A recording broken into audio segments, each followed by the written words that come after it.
আচ্ছা, আসলে সবাই ভালো আছো। আজকে আমরা যে টপিকটা নিয়ে আলোচনা করব সেটা হচ্ছে আমাদের design of one way slab, মানে ওয়ান ওয়ে স্ল্যাবের আমরা একটা ডিজাইন শিখবো। তাছাড়া তোমাদের টু ওয়ে স্ল্যাবের একটা ডিজাইন আছে, সেটা আমরা অল্টারনেটিভ মেথডে আমরা হচ্ছে ওই ডিজাইনটা শিখবো আর কি। সো দেখা যাক, আজকে আলোচনা করা যাক ওয়ান ওয়ে স্ল্যাব নিয়ে। সো ওয়ান ওয়ে স্ল্যাব আসলে কাকে বলে, তোমরা হয়তো বা আমাদের আগের একটা কোর্স ছিল তোমাদের ডিটেলস অফ কনস্ট্রাকশন, ওখানে তো ওয়ান ওয়ে স্ল্যাব নিয়ে আমরা আলোচনা করছি, বা ওয়াফেল স্ল্যাব বা বিভিন্নটা টু ওয়ে স্ল্যাব কখন হয় এটা নিয়ে। সো আরেকবার একটু রিভিউ করা যাক আর কি। সো কোশ্চেন থাকতে পারে যে difference between one way and two way slab, এটা একটা কমন কোশ্চেন। সো দেখা যাক কি হয়। তো দেখো, এখানে একটা নর্মাল একটা স্ল্যাব দেওয়া আছে, স্ল্যাবে এটা হচ্ছে লেন্থ, এটা হচ্ছে আমাদের উইথ, যেটাকে আমি লেন্থ আর বি দিয়ে প্রকাশ করলাম। সো আমরা জানি যদি এল বাই বি এর ratio greater than or equal to হয় সেটাকে আমরা ওয়ান ওয়ে স্ল্যাব বলতে পারি। আর যদি লেস দেন হয়, 8 হবে না, এটা বি হবে, সেক্ষেত্রে আমরা সেটাকে বলি আমরা টু ওয়ে স্ল্যাব বলি আর কি। সো ওয়ান ওয়ে স্ল্যাবের ক্ষেত্রে যেটা হয়, তোমাদের ওয়ান ওয়ে স্ল্যাব যদি আমরা খাতারায় দেখি, খাতার ক্ষেত্রে ওয়ান ওয়ে স্ল্যাব বলে দেখো আমাদের শেপটা কি হয়, শেপটা এই টাইপের শেপ হতে পারে, ঠিক আছে। সো সিলিন্ড্রিক্যাল টাইপের শেপ হয়। আর আমাদের টু ওয়ে স্ল্যাব যখন হয় তখন আমাদের ডিশ লাইক কার্ভেচার একটা শেপ হয়। এখন লোড ট্রান্সফারটা কোন দিকে হয়? ওয়ান ওয়ে স্ল্যাবের ক্ষেত্রে লোড ট্রান্সফারটা দেখা যায় হচ্ছে জাস্ট হচ্ছে শর্ট ডিরেকশনের দিকে হয়, শর্ট ডিরেকশনের দিকে হয়। এবং টু ওয়ে ক্ষেত্রে কি হয়, আমাদের load distribution board direction, board direction বলতে যেটা বুঝাচ্ছি যে আমাদের চতুর্দিকে হচ্ছে আমাদের লোডটা ট্রান্সফার হতে থাকে, ঠিক আছে। সো ওয়ান ওয়ে স্ল্যাব আর টু ওয়ে স্ল্যাবের মধ্যে এটা একটা বেসিক পার্থক্য। আর একটা হচ্ছে আমাদের লোড ক্যালকুলেশন। দেখো এখানে একটা বিম আছে, এখানে একটা বিম আছে, এটা একটা ওয়ান ওয়ে স্ল্যাব। সেই ক্ষেত্রে এই বিমে কতটুকু লোড যাবে এবং এই বিমে কতটুকু লোড যাবে এটা আমাকে দেখা লাগবে। সো আমি এই ক্ষেত্রে যেটা হয় দেখা যায় যে এই রেক্ট্যাঙ্গুলার দিয়ে আমি যদি হাফ ভাগ করে দিই, এই পোর্শনের লোডটা যাবে এই বিমে এবং এই পোর্শনের লোডটা যাবে কোন বিমে, এই বিমে যাবে। কিন্তু টু ওয়ে স্ল্যাবের ক্ষেত্রে যেটা হয়, টু ওয়ে স্ল্যাবের ক্ষেত্রে আমরা এই বরাবর 45 ডিগ্রি করে আমরা ভেঙে নিই। সো দেখা যাচ্ছে যে এই ট্রাপিজয়েডালের লোডটা কোথায় পড়বে, এখানে পড়বে, এই ট্রায়াঙ্গেলের লোডটা এখানে পড়বে, সিমিলারলি এই ট্রাপিজয়েডাল লোডটা এখানে পড়বে এবং ছোট ট্রায়াঙ্গেলের লোডটা এখানে পড়বে। সো বুঝে যাচ্ছে যে এখানে হচ্ছে চারটা বিমে হচ্ছে আমার লোডটা ডিস্ট্রিবিউট হয়ে আসবে। সো কোশ্চেন থাকতে পারে যে write down the difference between one way and two way slab. So এখানে অল্প এটা একটা দুইটা তিন চারটা ডিফারেন্স দেওয়া আছে এবং আমরা আশা করি তোমরা ডিফারেন্সগুলো বুঝতে পারবে আর কি। এখন নেক্সট ব্যাপারে আমরা ডিজাইনের ব্যাপারে যাই। সো একটা ওয়ান ওয়ে স্ল্যাব যখন হয়, আমরা ওয়ান ওয়ে স্ল্যাবের আসলে থিকনেসটা কিভাবে মেজার করি? থিকনেস বলতে কি বোঝায় যে আমাদের স্ল্যাবটা কতটুকু পুরুত্বটা আসলে কত, 5 ইঞ্চি আর 6 ইঞ্চি হচ্ছে আমাদের 7 ইঞ্চি, এই জিনিসটা আমাদেরকে জানা লাগবে। সো আমাদের এসিআই কোডে কতগুলা ফর্মুলা দেয়া আছে এবং ফর্মুলা কি control, deflection control. Deflection control বলতে আসলে কি বোঝায় এটা আমি ক্লাসে তোমাদের সাথে বিস্তারিত একটু আলোচনা করব। জাস্ট নর্মাল ভাষায় বলি একটু, যে ডিফ্লেকশন কন্ট্রোল মানে হচ্ছে লোড, এখানে আমাদের ফর্মুলাগুলো এমনভাবে দেয়া আছে যাতে আমাদের স্ল্যাবে কোনো প্রকার ডিফ্লেকশন চোখে না লাগে। এখন দেখো স্ল্যাব থিকনেস এসিআই কোডের কি কি বলা আছে। যদি আমাদের সিম্পলি সাপোর্টেড স্ল্যাব হয়, আমাদের যদি স্ল্যাবটা সিম্পলি সাপোর্টেড হয় সেই ক্ষেত্রে আমাদের থিকনেস হবে L/20। সিম্পলি সাপোর্টেড বলতে আমি কি বুঝাচ্ছি, ধরো যে এখানে একটা স্ল্যাব আছে, এখানে একটা সিম্পলি সাপোর্টেড আছে, এখানে সিম্পলি সাপোর্টেড আছে। সো সেক্ষেত্রে ক্লিয়ার ডিস্টেন্স যাই হয় এটা হচ্ছে আমার L/20 হবে। ওয়ান এন্ড কন্টিনিউয়াস বলতে কি বুঝাচ্ছে, ধরো ওয়ান এন্ড কন্টিনিউয়াসটা আমরা পরে আসতেছি। ওয়ান এন্ড কন্টিনিউয়াস L/24 হবে, বথেন এন্ডের কাছে L/28 এবং ক্যান্টিলিভারের কাছে L/20 হবে। এখন আসো আমরা আমাদের বুঝে নিই যে one end both end continuous বলতে কি বুঝায়। ধরো এখানে একটা স্ল্যাব প্যানেল দেয়া আছে, স্ল্যাব প্যানেলে দেখা যাচ্ছে এখানে একটা বিম আছে, এখানে সিমিলার একটা বিম আছে, এখানে একটা বিম আছে এবং এই পোর্শনটা হচ্ছে আমাদের, এখানে দেখো এই পাশে কোনো বিম নাই। সো আমরা জানি যে এক পাশে বিম আছে আর এক পাশে কিছু না থাকলে আমরা সেটাকে কি বলতে পারি, এটা ক্যান্টিলিভার। সো এটা আমাদের ক্যান্টিলিভার বিম, এটা নিয়ে ক্যান্টিলিভার স্ল্যাব, এটা নিয়ে আমাদের হচ্ছে কোনো প্রকার সন্দেহ নেই, যেহেতু এই পাশে কোনো বিম নেই, এক পাশে শুধু বিম আছে। এখন দেখা যায় এই ক্ষেত্রে কি হয়, আমরা যদি আমাদের হাতের দিকে খেয়াল করি, আমাদের ডান হাতটা যদি বাড়ায় এবং দেখা যাচ্ছে যে এই স্ল্যাবের জন্য, অনলি এই স্ল্যাবের জন্য তার ডান পাশে আমার কিছু আছে, মানে ওয়ান এন্ড, মানে একটা এন্ডে স্ল্যাব কন্টিনিউয়াস আছে কিন্তু আরেক এন্ডে স্ল্যাব আছে না, সেক্ষেত্রে এটা হচ্ছে আমাদের ওয়ান এন্ড কন্টিনিউয়াস।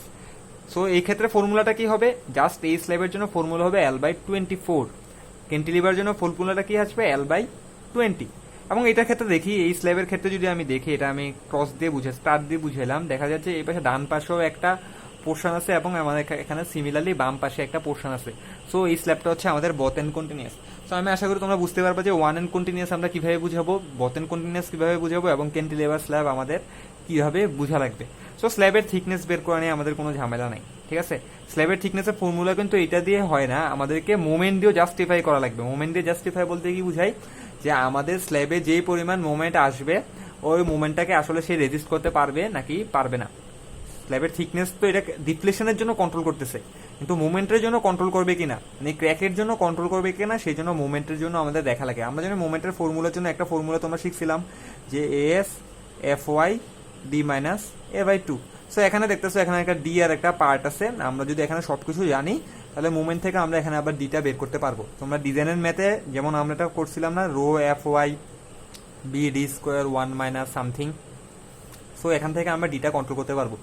সো আমরা মেনলি হচ্ছে ফার্স্ট হচ্ছে এভাবে হচ্ছে ডিফ্লেকশন কন্ট্রোলের জন্য আমরা ফর্মুলাগুলো বের করে নিব। আশা করি আমরা এটুকু বুঝতে পারছি যে one end continuous, both end continuous এবং ক্যান্টিলিভার বলতে কি বুঝায়। আমি বলতেছি কি যে এই থিকনেসগুলো হচ্ছে থিকনেস না, মানে এই থিকনেসগুলো শেষ না, আমাদেরকে মোমেন্টের জন্য আমাদের থিকনেস বের করে দেখা লাগবে যে থিকনেসগুলো ঠিক আছে নাকি নাই। সো আজ দেখা যাক। এখানে একটা জিনিস বলছে, যদি আমাদের থিকনেস 6 ইঞ্চি থেকে ছোট হয় সেই ক্ষেত্রে সেটাকে 0.25 রাউন্ডিং আপ করা লাগবে। সেটা বলতে কি বুঝায়, 6 ইঞ্চির ছোট, মনে করো আমার একটা থিকনেস আসলো 5.25 বা 25 না, আমি বললাম 5.27 একটা থিকনেস আমার বের হলো। সো সেই ক্ষেত্রে আমি এরকম 5.27 থিকনেস দিয়ে দিব না, আমাকে বলছে 0.25 রাউন্ড আপ করতে, তার মানে আমি সেটাকে 5.5 ইঞ্চি থিকনেস ধরবো। সিমিলারলি যদি 6 ইঞ্চির বেশি আসে, যেমন হচ্ছে ধরো হচ্ছে 6.45 আসলো, সেক্ষেত্রে রাউন্ড আপ করে কি করা লাগবে, আমাকে 7 ইঞ্চিতে নিয়ে যাওয়া লাগবে, অথবা 6.9 তো আমরা দিই না, আমরা 6.7 দিয়ে রাখবো। সেটা বুঝা গেল। আরেকটা ব্যাপার আছে, সেটা হচ্ছে আমাদের মিনিমাম টেম্পারেচার বার যেটা বলা হয়েছে যে আমাদের যে আমরা যে রেনফোর্সমেন্টটা দেই, রেনফোর্সমেন্টটাতে আমাদের দেখো আমাদের একটা স্ল্যাব যখন রাখি, স্ল্যাবটা তো হিউজ পরিমাণ সারফেস এরিয়া, সেখানে টেম্পারেচারের সাথে সাথে এখানে শ্রিঙ্কেজ আসে, যাতে টেম্পারেচারের শ্রিঙ্কেজের জন্য কোনো ক্র্যাক না আসে। আমি ফ্লেক্সার বলতেছি না, আমি বলতেছি টেম্পারেচারের কারণে শ্রিঙ্কেজ বা টেম্পারেচারের কারণে এক্সপানশনের জন্য কোনো ক্র্যাক না আসে, সেখানেও আমাকে রেনফোর্সমেন্ট দেওয়া লাগে। এবং ওই রেনফোর্সমেন্টটা কি সেটা পরে আসতেছি, যদি আমি 40 KSI বা 50 KSI রড ইউজ করি সেক্ষেত্রে আমাকে এখানে রেনফোর্সমেন্ট দেওয়া লাগবে 0.002 ইন্টু বিটি। বিকে নর্মালি আমরা 12 ইঞ্চি ধরে নিই এবং টি হচ্ছে আমাদের স্ল্যাবের থিকনেস। যদি 60 KSI এর হয় সেখানে হচ্ছে 0.0018 বিটি।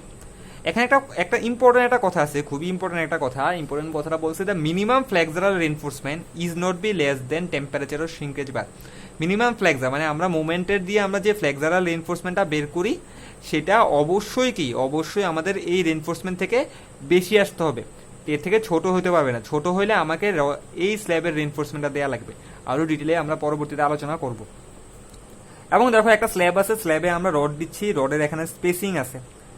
এখন দেখো এখানে স্পেসিং এর কথা বলা আছে, এখন বলা আছে এসিআই কোডে যে আমাদের স্পেসিংটা অবশ্যই 5টি থেকে বেশি হতে পারবে না। 5টি মানে একটা স্ল্যাবের থিকনেস যদি 5 ইঞ্চি হয় তাহলে স্পেসিং কত আসবে, 15 ইঞ্চি। মানে আমি একটা স্ল্যাবে কোনো ক্ষেত্রে 16 ইঞ্চি বা 17 ইঞ্চি স্পেসিং দিতে পারবো না। তাছাড়া একটা আছে স্ল্যাবের স্পেসিং 18 ইঞ্চির বেশি হতে পারবে না, মানে স্ল্যাবের রডের স্পেসিং আমি 18 ইঞ্চির বেশি দিতে পারবো না, অথবা 5টির বেশি দিতে পারবো না, অবশ্যই তার নিচে দেয়া লাগবে। সো আশা করি তোমরা স্পেসিং, টেম্পারেচার, রেনফোর্সমেন্ট বারটা বুঝে গেছে। জাস্ট নর্মাল ফর্মুলা, আমরা জাস্ট টেম্পারেচার বারটা কত রেনফোর্সমেন্ট ইউজ করছি সেটার উপর ডিপেন্ড করে। হ্যাঁ, এখন ছোট্ট একটা ম্যাথ করা যাক। ম্যাথটা আমার পুরোটাই করা আছে, মোটামুটি জাস্ট টেম্পারেচার বারটা আমি আসলে বের করে চেক করি নাই, এখানে পুরো বারটাই করা আছে। দেখো এখানে কি দেয়া আছে, একটা স্ল্যাব প্যানেল দেয়া আছে। স্ল্যাব প্যানেলের এই পাশে কি আছে, এই পাশে একটা নর্মাল একটা ওয়াল আছে, এখানে একটা স্ল্যাব আছে, এখানে এইটা হচ্ছে একটা 12 ইঞ্চির বিম দেয়া আছে, এখানে আবার স্ল্যাব আছে, এখানে একটা ওয়াল আছে, এবং এখানে হচ্ছে একটা ক্যান্টিলিভার স্ল্যাব আছে। সো ব্যাপারটা কি হচ্ছে যে এখানে সেন্টার টু সেন্টার ডিস্টেন্সটা হচ্ছে, ভালো মতো দেখো, এটা সেন্টার টু সেন্টার ডিস্টেন্স হচ্ছে 12 feet, similarly centre to centre হচ্ছে 12 ফিট, এবং এখানে ক্যান্টিলিভার ডিস্টেন্সটা হচ্ছে আমার 6 ফিট দেয়া আছে। সো ফার্স্ট স্টেপ আমাকে কি হতে হবে, এবং এটা দেয়া আছে আমাদের 27 ফিট। প্রথম স্টেপটা হবে আমাকে বের করা লাগবে যে সেটা কি আমার 1 ওয়ে স্ল্যাব নাকি হচ্ছে আমার হচ্ছে 2 ওয়ে স্ল্যাব, এই জিনিসটা আমাকে বের করা লাগবে। সো তোমাদের কাছে একটা কোশ্চেন হলো যে এই ক্যান্টিলিভার স্ল্যাবটা 1 ওয়ে নাকি 2 ওয়ে, 1 ওয়ে অর 2 ওয়ে, এটা তোমাদের কাছে কোশ্চেন হলো। এটাকে এল বাই বি করলে যেটাই হলো, আমি যদি এটাকে 27 না 26 6 ফিট না দিয়ে অন্য কিছু দিতাম, তোমাদের কাছে নর্মাল কোশ্চেন ক্যান্টিলিভার স্ল্যাব কি 1 ওয়ে নাকি 2 ওয়ে, এটা আমাকে কেউ ভিডিও দেখলে আমাকে গ্রুপেও লিখতে পারো, ক্যান্টিলিভার স্ল্যাব কি 1 ওয়ে স্ল্যাব নাকি 2 ওয়ে স্ল্যাব, এটা আমাকে বলতে পারো। এখন 1 আর 2 এর ক্ষেত্রে দেখো এল বাই বি করলাম, এল বাই বি করে কি পাইলাম আমি এখানে, যে 27 ফিট আছে এখানে আর 12 ফিট দেখা যায় 2.25, এটা গ্রেটার দেন 2। সো এটা বলতে পারলাম হচ্ছে 1 ওয়ে স্ল্যাব। এখন আসলে আমরা থিকনেস নিয়ে আলোচনা করি। সো ফার্স্টে দেখতে বলতে পারো যে এখানে কোনটা, এটা হচ্ছে আমার 1 এন্ড কন্টিনিউয়াস, কারণ এটার এই পাশে কিছু নাই, জাস্ট এই পাশে দুইটা স্ল্যাব আছে। এটা কি হবে, এটা আমার বোথ এন্ড কন্টিনিউয়াস, কারণ এই পাশেও আছে আবার এই পাশেও আছে। এবং এইটা কি হবে, এটা হচ্ছে নর্মাল ক্যান্টিলিভার। সো আমরা ফার্স্টে 1 এন্ডের জন্য হিসাব করি। এখন একটা জিনিস দেখো, এখানে আমাদের এল বাই 24, এই ফর্মুলাতে এলটা হচ্ছে আমার ক্লিয়ার স্প্যান, এটা ক্লিয়ার হইতে হবে। সো দেখো এখানে পুরোটা সেন্টার টু সেন্টার হচ্ছে 12 ফিট, কিন্তু এখানে দেখো 10 ইঞ্চির একটা ওয়াল আছে, 10 ইঞ্চি ওয়ালের এখানে আবার কতটুকু আছে, শুধুমাত্র 5 ইঞ্চ। এখানে একটা 12 ইঞ্চি আছে, কিন্তু এখানে আছে অনলি 6 ইঞ্চ।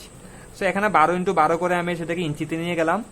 10/2 কেন করলাম, কারণ এখানে ওয়াল আছে, সেটাকে হাফ করে দিলাম। এবং 12/2 করলাম কারণ এটা হচ্ছে সেন্টার টু সেন্টার থেকে। সো এখানে আমি ক্লিয়ার স্প্যানটা পেয়ে গেলাম, সেটা কত 133 inch. So T by L by 25 করে কত পাইলাম, 5.54 ইঞ্চ পাইলাম। এটা হচ্ছে আমার থিকনেস, এটা কিন্তু ডি না, এটা হচ্ছে আমার থিকনেস। সিমিলারলি বোথেন যখন কন্টিনিউয়াস বলতেছি আমি, বোথেন কন্টিনিউয়াসের জন্য আমি সিমিলার জিনিসই করলাম। এটার জন্যই যেহেতু দুই পাশে সিমিলার জিনিস, আমি 133 পাইলাম এবং ফর্মুলা এল বাই 28 পাইছি। একটু আগে ফর্মুলা দেখাইছি, কত পাইছি 4.75 ইঞ্চ। তো 4.75 ইঞ্চ পাওয়া গেল। এখন আসো আমাদের ক্যান্টিলিভারের জন্য 67 ফিট পাইলাম, এল বাই 10 6.7 ইঞ্চ। আসলে ফর্মুলাগুলো কোথা থেকে আসছে, ফর্মুলাগুলো হচ্ছে এই তিনটা ফর্মুলাই লিখলাম। এখন আমাদের বলছে একটা ডিজাইন করতে বলছি আমি, এবং ডিজাইন কোনটার জন্য করছি বলছি, এখানে ফ্লোর ফিনিশ আছে আমার 25 PSF আছে স্ল্যাবের উপর, এবং লাইভ লোড আছে 100 PSF। Design for both end continuous মানে হচ্ছে আমি শুধুমাত্র বলছি যে আমার এই স্ল্যাব প্যানেলটা আমাকে ডিজাইন করে দিতে, মানে এটা তো আমরা থিকনেস বের করে ফেলছি, আমার এটা হচ্ছে তোমার রেইনফোর্সমেন্টটা ক্যালকুলেশন করে আমাকে বের করে দিতে, আর কিছুই আমি বলি নাই। সো এখন আমরা অন্য কিছুতে যাওয়া যাক। এখন দেখো আমাদের এসিআই কোডে আমার দেখো আমরা মোমেন্টের জন্য ফর্মুলাকেই যেতাম, সিম্পলি সাপোর্টের জন্য WL²/8, এই জিনিসটা আমরা ডাইরেক্ট জানতে পারতাম, কিন্তু আমরা কি পারবো এখানে, যেহেতু দেখো এখানে একটা ওয়াল আছে, এখানে একটা বিম আছে এবং একটা ওয়াল আছে, কিন্তু এখানে ক্যান্টিলিভারের কারণে এইটাও আমাদের একটা ফিক্স সাপোর্ট হিসেবে কাজ করতেছে এবং এইটাও একটা ফিক্স সাপোর্ট হিসেবে আমাদের কাজ করতেছে। সো এখানে অবশ্যই কি আসবে, একটা পজিটিভ মুভমেন্ট আসবে। আমরা যদি এটাকে নেগেটিভ ধরি তাহলে এটা হচ্ছে পজিটিভ মুভমেন্ট, একটা নেগেটিভ মুভমেন্ট আসবে। এখন এখানে আসলে ফর্মুলাগুলো কি হবে সেটা আমরা জানি না, কিন্তু আমাদের নিলসনের বইয়ে তোমরা 12.10 ফিগার 12.10 এখানকার ফর্মুলাগুলো কি হবে সেগুলোর জন্য কোএফিসিয়েন্টের মান দেয়া আছে। দেখো আমরা যখন WL²/8 বলি, তার মানে কোএফিসিয়েন্টের মান কত 1/8, সেটা হচ্ছে 1/8, এটা হচ্ছে আমাদের কোএফিসিয়েন্টের মান।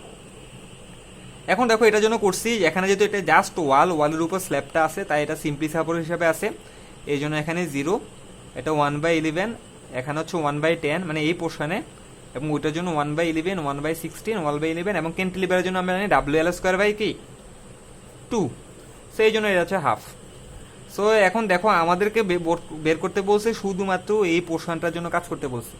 সো এই জন্য আমাদের কাজ করা লাগবে কি 1/16, 1/11 আর 1/11 নিয়ে। এখন আমি নেগেটিভ আর পজিটিভ মুভমেন্টগুলা বের করে নেই, তার আগে হচ্ছে তোমাদের কি কিছু মিস করলাম আমি, হ্যাঁ। সো আমি এতটুকু পর্যন্ত আসলাম, আমাকে নেগেটিভ এবং পজিটিভ মুভমেন্ট বের করতে হবে। যেহেতু এখানে ডাব্লিউ আসছে, WL² কি আসবে, এটার জন্য WL²/11, আর পজিটিভ কি আসবে WL²/16, আমাকে ডাব্লিউ গুলা বের করা লাগবে। এখানে দেখো আমরা ডাব্লিউ কি দিছি 25 PSF দিছি, 100 PSF দিছি, স্ল্যাবের থিকনেসের কারণে তো সেখানে একটা সেলফ ওয়েট থাকবে না, একটা সেলফ ওয়েট থাকবে, স্ল্যাবের থিকনেসের কারণে একটা সেলফ ওয়েট থাকবে। এখন দেখো আমরা বোথ এন্ড কন্টিনিউয়াসে 5.75 ইঞ্চ পাইছি, সেটাকে 5 ইঞ্চিতে রাউন্ড আপ করে নিছি। আমরা জানি যে ওই যে 0.25 আমাদের রাউন্ড আপ করা লাগে, একটু আগে দেখাইছিলাম। সো এটা আমরা এতটুকু আমরা করে নিলাম।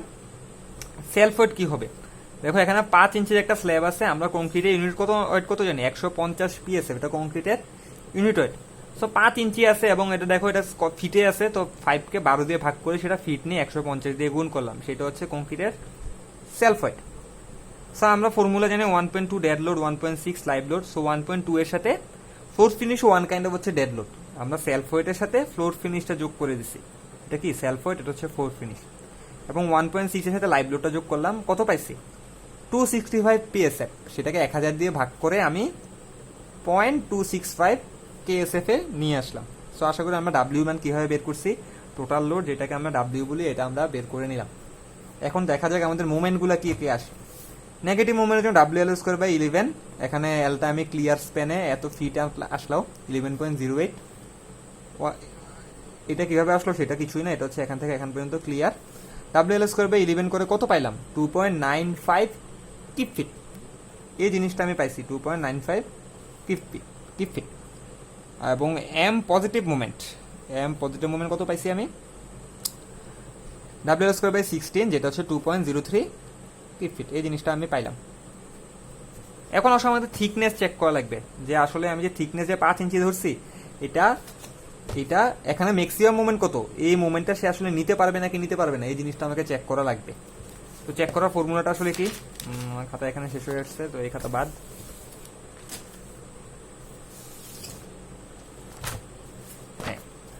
স্যার এখানে কি লেখা আছে, we have to check the depth of the slab, যেটা আমি হচ্ছে 5 ইঞ্চি ধরছি।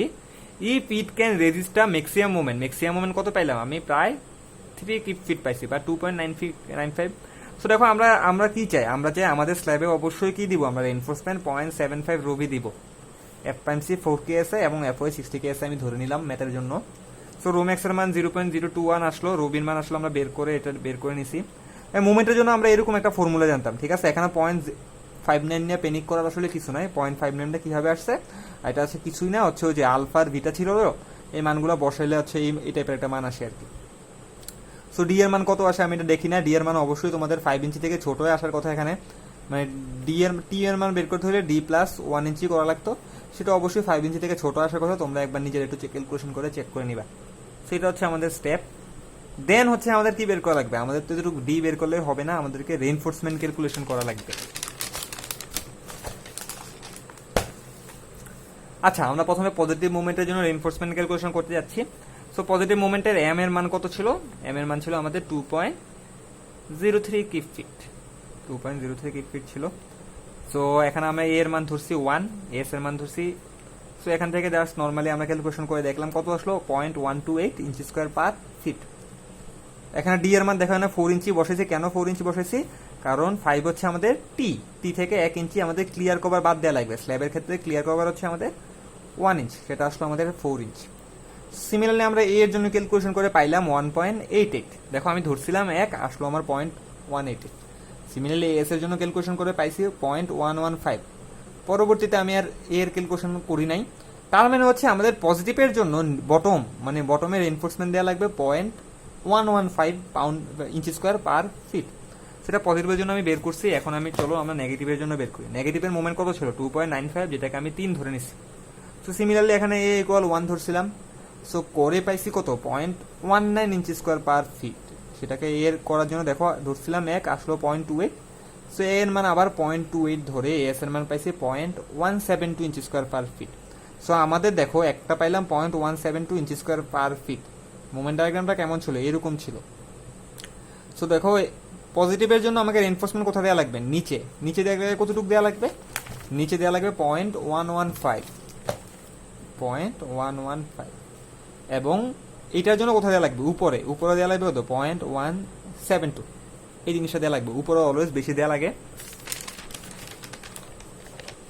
এই যে আমি এই জিনিসটা এখানে লিখছি, দেখো তোমাদের আসলে রেইনফোর্সমেন্ট হচ্ছে, এটা মোমেন্টের জন্য আমি দেখাইছি, এটা আসলে নিচে না, এটা উপরে না, এটা হচ্ছে ডায়াগ্রামের জন্য কোথায় কি দেওয়া লাগবে। আলটিমেটলি তো এই 1.115টা নিচে দেওয়া লাগবে এবং 0.175টা উপরে দেওয়া লাগবে, ঠিক আছে। এটা হচ্ছে স্ল্যাবের জন্য, এটা মোমেন্টের জন্য দেখাইছি আর কি। এখন আমরা দেখতেছি কি, আমরা বটমে কতটুকু দিব? বটমে আমরা দিব 0.115। এই জায়গাটা একটু ক্রিটিক্যাল, এই জিনিসটা দেখা লাগবে। দেখো 0.115 কি ছিল? ইঞ্চি স্কোয়ার পার ফিট। মানে পার ফিট মানে হচ্ছে কি, আমরা 0.115 দিব 12 ইঞ্চিতে, তাহলে 1 কততে দিব? 12 এত। তাহলে আমরা জানি #3 বারের এরিয়া, আমরা তো আর এত বারের এরিয়া না, #3 বারের এরিয়া হচ্ছে 0.11। তাহলে 0.11 মানে #3 বার 0.11 বার কত ইঞ্চি পরপর দিব? 11 ইঞ্চি পরপর। মানে একটা স্ল্যাব যদি থাকে নিচে, স্ল্যাবের নিচে আমরা 11 ইঞ্চি পরপর হচ্ছে এক একটা রেইনফোর্সমেন্ট দিব। কয় ইঞ্চি পরপর? 11 ইঞ্চি পরপর, ঠিক আছে। দেখো আমাদের এস ম্যাক্স ছিল 18 ইঞ্চির বেশি হতে পারে না, 5T মানে হচ্ছে 15-এর বেশি হতে পারবে না। এস কি ছিল? Not greater than 5T, not greater than 18। দেখো এগুলো সবগুলো এখানে 11 থেকে হচ্ছে বড় আছে, সো প্রবলেম নাই। এখানে এটা আমি বের করলাম, নিচেটা দিব 11 ইঞ্চি পরপর দিব। এখন একটা জিনিস হচ্ছে এখানে সবচেয়ে ক্রিটিক্যাল একটা পার্ট, এই পার্টটা সবচেয়ে ক্রিটিক্যাল। আমরা যে দেখো আমরা যে বটমের রেনফোর্সমেন্টগুলো দেই, এখানে একটা রেনফোর্সমেন্ট দেই, এখানে একটা রেনফোর্সমেন্ট দেই, এখানে একটা রেনফোর্সমেন্ট দেই। এখানে কয়টা রেনফোর্সমেন্ট? একটা, দুইটা, তিনটা। যেটা হবে একটা রেনফোর্সমেন্টের পরে আরেকটা রেনফোর্সমেন্ট আমাকে ক্র্যাঙ্ক করা লাগে। মানে হচ্ছে দেখো এখানে একটা বটম রেনফোর্সমেন্ট, এখন একটা বটম রেনফোর্সমেন্ট, এখন একটা বটম, এখানে একটা বটম, কিন্তু একটার পর একটা কি করা লাগে? ক্র্যাঙ্ক করে আমাদের উপরে পাঠিয়ে দেয়। দেখো উপরে পাঠানো মানে কি, এটা আমাদের যদি আমি জাস্ট এভাবে দেখাই, এটা যদি আমাদের ভিউ হয়, এটা যদি আমাদের টি হয়, এই রেনফোর্সমেন্টটা এখানে এসে উপরে চলে যায়, ঠিক আছে? তো দেখো এখানে কি আসলো, সো দেখো তাহলে আমাদের এই ডিস্টেন্সটা কত হবে? এই ডিস্টেন্সটা কত হবে? 11 11 কত? 22 ইঞ্চি না? 11 কত হবে? 22 ইঞ্চি। সো এখানে যদি আরেকটা উপরে থাকে তাহলে দেখো এখানেও থাকবে কত ইঞ্চি? 22 ইঞ্চি। এখন দেখো এই 11 11 22 ইঞ্চির মাঝখানে উপরে আমি রেইনফোর্সমেন্ট প্রোভাইড করছি কত? 22 ইঞ্চিতে। এখানে এই বারগুলা কত ইঞ্চি? আশা করি এই জিনিসটা একটু ক্রিটিক্যাল। দেখো এখানে 22 ইঞ্চি, এখান থেকে 22 ইঞ্চি, 22 ইঞ্চির মাঝখানে এটা তো নিচে প্রোভাইড করা আছে, কিন্তু ভেঙ্গে যখন উপরে দিচ্ছে তখন উপরেও প্রোভাইড করে ফেললাম না? দেখো উপরে আমি তখন প্রোভাইড করে ফেলছি কি #3 বার, মানে হচ্ছে 0.11 এখানে প্রোভাইড করে দিছি আমি, মানে টপে প্রোভাইড করছি আমি কত? 0.11, কিন্তু কত ডিস্টেন্স পর পর? 22 ইঞ্চি পর পর। এই জিনিসটা মনে রাখবে, 22 ইঞ্চি পর পর। তো দেখো 22 ইঞ্চি পর পর দিছি 0.11, 1 ইঞ্চি পরে দিছি। এখন 12 ইঞ্চিতে আমি কত দিছি? 0.06 ফিট, ইঞ্চি স্কোয়ার পার ফিট, ঠিক আছে? এতটুকু দিছি 12 ইঞ্চি পর পর। মানে টপে আমি বটম থেকে এনে টেনে উপরে এনে দিছি, এনে বটমে যা ছিল তার থেকে কিছুটা এনে আমি উপরে প্রোভাইড করে দিছি। কিন্তু আমাকে 0.06 কি আমি বটমে টপে দিব? এটা তো টপে দিলাম, কিন্তু আমি যদি এতটুকু দিব না, আমাকে টপে দেয়া লাগতো কত? দেয়া লাগতো 0.17, আমাকে 0.17 দেয়া লাগতো, কিন্তু আমি দিছি মাত্র 0.06। সো বাকিটা কাকে বলে? বাকিটাকে আমাদের বলা হয় এক্সট্রা টপ। এটা হচ্ছে 0.1 ইঞ্চি স্কোয়ার পার ফিট, এতটুকু রেনফোর্সমেন্ট আমাকে দেয়া লাগবে। সো আমরা এখন দেখি যদি 0.1 ইঞ্চি স্কোয়ার পার ফিট এটাকে যদি আমরা ভাগ করি 12 ইঞ্চিতে দিই কত? সরি, 0.1 ইঞ্চি স্কোয়ার পার ফিট। সো আমরা দেখি #3 বার 11 ইঞ্চি পার পার হচ্ছে একটা এক্সট্রা টপ দেওয়া লাগবে। এক্সট্রা টপ বলতে কি বোঝাচ্ছে? এখানে যদি দেখি, দেখো এখানে একটা বটম বার আছে, এটা পুরোপুরি আছে, এখানে একটা বার এভাবে ক্র্যাঙ্ক করে উপরে চলে গেছে, ঠিক আছে? এভাবে ক্র্যাঙ্ক করে উপরে চলে গেছে, এখানে আছে আরেকটা বটম বার এখানে ক্র্যাঙ্ক করে চলে গেছে। দেখো এটা হচ্ছে টপ পোর্শন, এটা হচ্ছে আমাদের টপ পোর্শন। সো এটা কিন্তু আবার বটম, এটা কিন্তু বটম বার, এটা টপ বার, এটা বটম, এটা আবার বটম, এটা আবার টপ। সো আমি বলছি একটা এক্সট্রা টপ দিব। এক্সট্রা কতটুকু দিব? 11 ইঞ্চি পর পর দিব। সো আমি কোথা কিভাবে দিব? সেটা হচ্ছে এই বটম বারটা যেখানে আছে বটম বারটার উপরে দিয়ে দেবো। যদি আমি দেখাই, তুমি আমার এক হাতে তো আমি তোমাদের মোবাইল ধরে রাখছি। সো দেখো এখানে একটা বটম বার আছে, তোমাদের একটা জিনিস এনে দেখাই, দেখো ভালো মতো দেখো, এখানে 3টা জিনিস রাখছি আমি।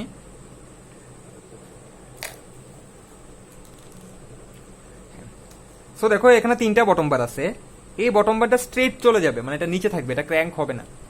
এই বটম বারটা কি আসবে এখানে বেঁকে, এই বটম বারটা লাল যে পেন্সিল কলমটা আছে এটা এখানে বেঁকে এখানে উপরে আসবে, ঠিক আছে? এভাবে থাকবে, মানে এখানে ক্র্যাঙ্ক হয়ে উপরে আসলো।